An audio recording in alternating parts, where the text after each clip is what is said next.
CPAC Chairman Matt Schlapp. Good evening, Matt. Wow.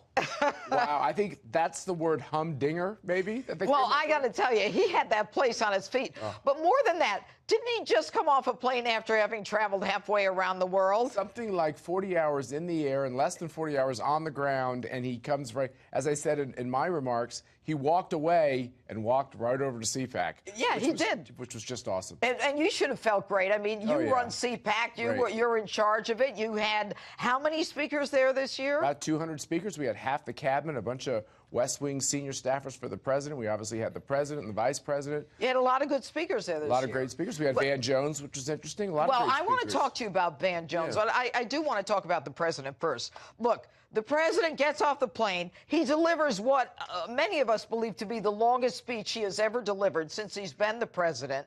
And he's full of energy. And there is nothing that he didn't cover in that speech. He covered everything. Did he say to you, look, Matt, I'm a little tired. I might not be able to do this? He talked ahead of time, and he had this funny thing where he said, hey, have you ever had someone say that they're actually not going to keep their commitment? I was like, oh, yeah, I sure have. He goes, don't worry, I'm going to be there.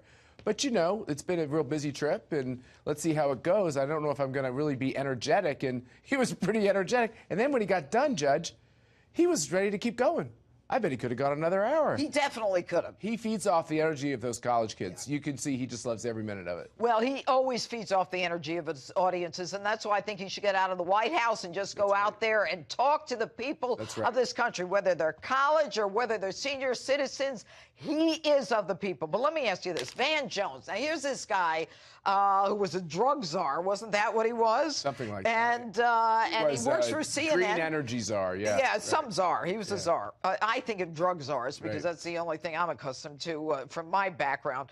But how did he get at this conservative political action committee? Did you invite him? We did invite him, and the reason is because we've actually worked with him on criminal justice reform, which has been a big initiative of the president's. Sure.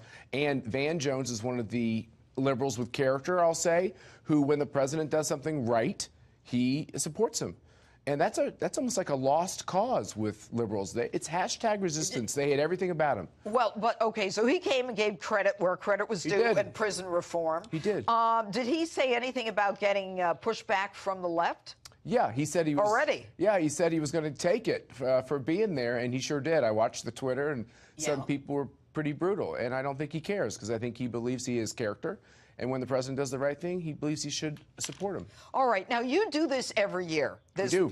And who is it that you plan or that you intend when you start the conference to bring? And what is it that you expect them to get out of this? Well, the big thing in the last 5 years with CPAC is to try to bring some unity to the conservative cause. You know, when you have President Obama in there for 8 years, that left us in shatters. Now, we knew we didn't like what Obama was doing, but we didn't seem to be able to come up with a playbook. We tried McCain. The Republicans tried to nominate McCain, then Mitt Romney. None of that was going to get anything done.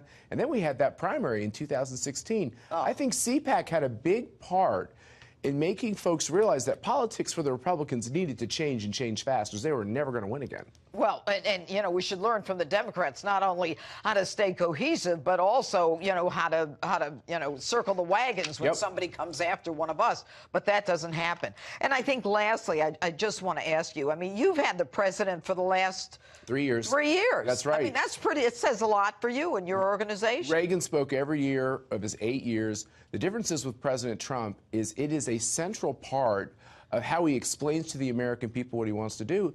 And the vice president comes too, and he gave a great indictment of socialism. Mick Mulvaney, I was very impressed with him. He had just gotten off the plane. He kept saying, I can't think of words. I'm exhausted. I might be as exhausted tonight as Mick Mulvaney was on Friday. Well, but you should be. You did a great job. Matt Schlapp, thanks so much. Now, let's